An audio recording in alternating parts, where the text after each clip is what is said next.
네, 후보자님, 저하고는 국토교통위에서 또 예결위 소위에서도 같이 일을 해봤기 때문에 후보자의 그런 전문성 또는 합리성 또는 일 추진력 이런 건 제가 좀 평가를 합니다. 그런데 지명되고 나서 여러 가지 의혹이 쏟아져서 우리 여당이지만 입법부의 구성으로서 국민 눈높이에 맞춰 우리로서는 엄격히 검증할 수밖에 없습니다. 네. 우선 지금 상황이 이제 어찌 보면 22년 동안 몸담았던 그 국민의힘 이 정당으로부터는 이제 배신자 낙인을 찍혔고, 그리고 또 언론과 국민으로부터는 매우 인색한 평가를 받고 있습니다. 잘 아실 거예요. 왜 대통령께서 후보자를 지명했다고 생각하십니까? 네, 제가 들은 바는 없지만 제가 그 지명 제안을 받고 고민할 때 제 나름 생각한 것이 있었습니다. 그동안 보수 진영에 몸담으면서도 저는 진영을 넘은 정치를 해야 된다는 걸 끊임없이 주장했고, 그래서 우리 당론과 반대되는 주장을 많이 해서 많은 어려움을 겪었습니다. 그런데 통합과 이런 것은 실행되지 않는 것을 20년간 지켜보면서 답답함이 있었는데, 이번에 대통령이 이 제안을 하시는 거는 아까도 좀 말씀을 드렸지만 세불리기가 전혀 필요하지 않은 거대 여당이 이런 통합의 움직임을 보인다는 것은 이건 저는 진정성이라고 믿습니다. 그리고 네. 저 한 사람이라도 이 장벽을 뚫고 나가서 네, 돌을 알겠습니다. 맞는 한이 있더라도 그건 아까 장벽을 이제 뚫어야 하신 된다고 말씀이니까요. 봅니다. 예, 네. 아까 말씀을 주셨고, 그런 인사권자의 어떤 진정성, 진위가 있었음에도 불구하고 이런 탕평 인사를 통해서 그런 국민통합 이런 것도 좀 이렇게 이루려고 했던 것인데, 그동안 이제 쏟아진 여러 가지 의혹으로 인해서 인사권자에게 부담을 분명 준 것이고, 또 주권자인 우리 국민들의 누를 끼친 점도 있다고 생각하지 않습니까? 네, 그래서 어떤 점이 송구합니다. 가장 크게 부담과 누를 끼쳤다고 생각하십니까? 통합 인사가 어쨌든 여러 가지 의혹 제기가 되고 하는 것 때문에 국민 여론이 통합은 바래고 개인적인 의혹에 관심이 집중되는 것 자체도 저는 대통령과 이 국민 주권 정부에 제가 폐를 끼치고 있다고 생각합니다. 그래서 이 의혹을 어쨌든 청문회를 통해서 그래도 조금이라도 제가 더 충분히 소상히 설명을 드려서 그 폐를 조금 덜고 싶은 마음입니다. 그럼 몇 가지 좀 여쭤보겠습니다. 네. 우선 대통령 또는 이 정부하고 철학이 맞지 않으면 일을 같이 할 수 없는 것이죠. 네. 본인은 그동안의 정책 행보라든가 또는 여러 가지 정책 노선을 봤을 때는 저는 일치한다고 보지 않았거든요. 그래서 지명 자체가 저로서는 되게 의외였습니다.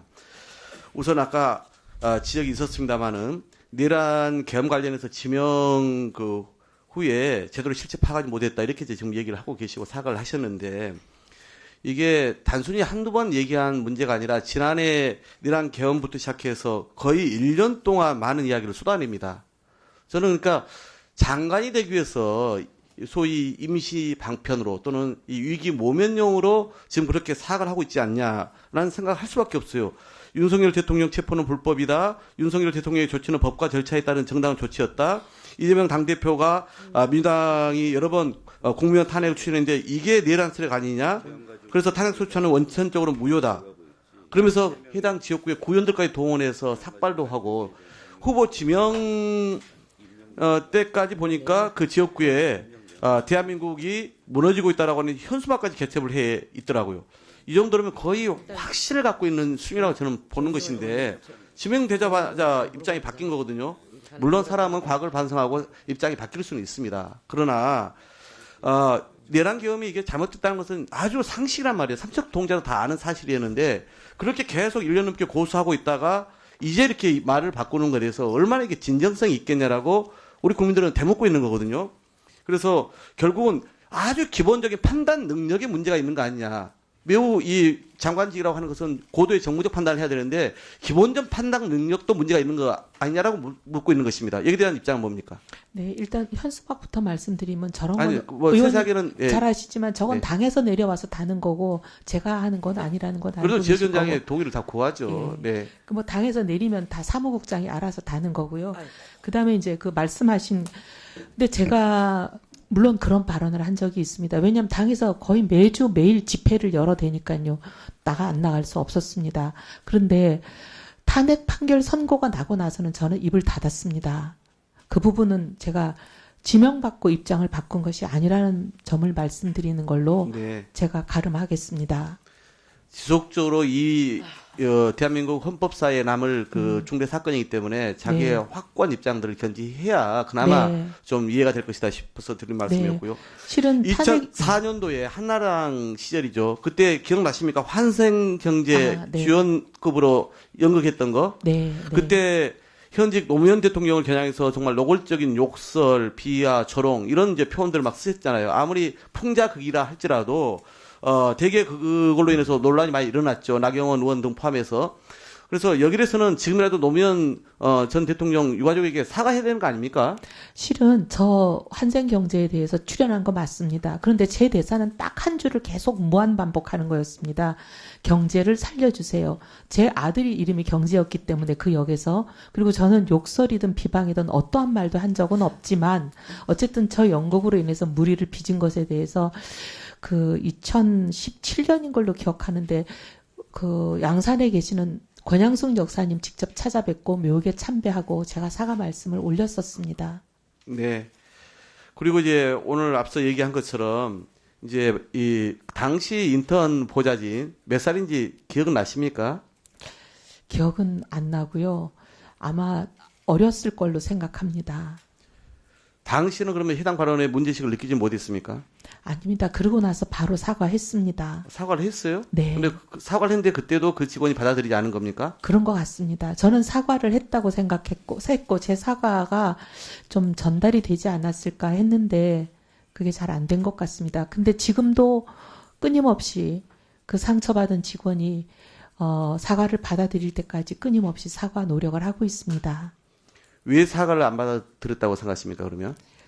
그때는 안 받아들인 줄은 지금도. 몰랐고요. 이번에는 연락을 직접 하면 또 제2의 가해가 될까봐 제가 직접 연락은 못하고 그때 같이 있었던 직원 통해서 연락했더니 그 지금 1분만 더 주세요. 저한테 사과하실 일은 아닌 것 같습니다라는 문자가 왔다고 해서 일단 마음이 열리기를 더 기다리면서 그러고 있습니다. 이 기획예산처라고 하는 게 이제 각 부처 업무 조정하면서 극한적인 업무 집중도 또는 스트레스가 있잖아요.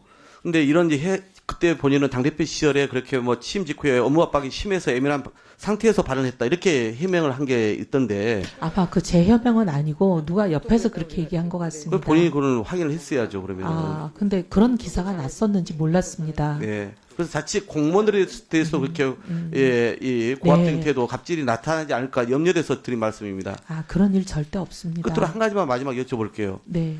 이제 과거 윤석열 정부에 대해서 문재인 정부가 어마어마하게 늘린 국가 부채 3년 만에 줄였다면서 전 세계가 기적이라고 할 정도다 이렇게 호환 평가를 내리면서 계속 건전 재정, 긴축론 이런 입장을 가졌잖아요. 그런데 지금 우리 이재명 대통령은 재정의 마중물 역할 얘기를 하고 있고 한국은행도 그런 필요성을 제기하고 있지 않습니까? 재정 정책에 대한 네, 저는 재정 정책에 대한 입장은 그때나 지금이나 다름은 없습니다. 왜냐하면 확장이냐 긴축이냐를 결정하는 기준은 그때 당시의 경제 여건, 그리고 재정 수지, 그리고 통화 정책, 물가 등등 각종 경제 변수를 종합 고려해야 된다고 보는데 윤석열 정부 때는 성장률이 지금하고 달랐습니다. 2%대를 구가하고 있었고 그 대신 또 물가는 5.1%로 굉장히 높았습니다.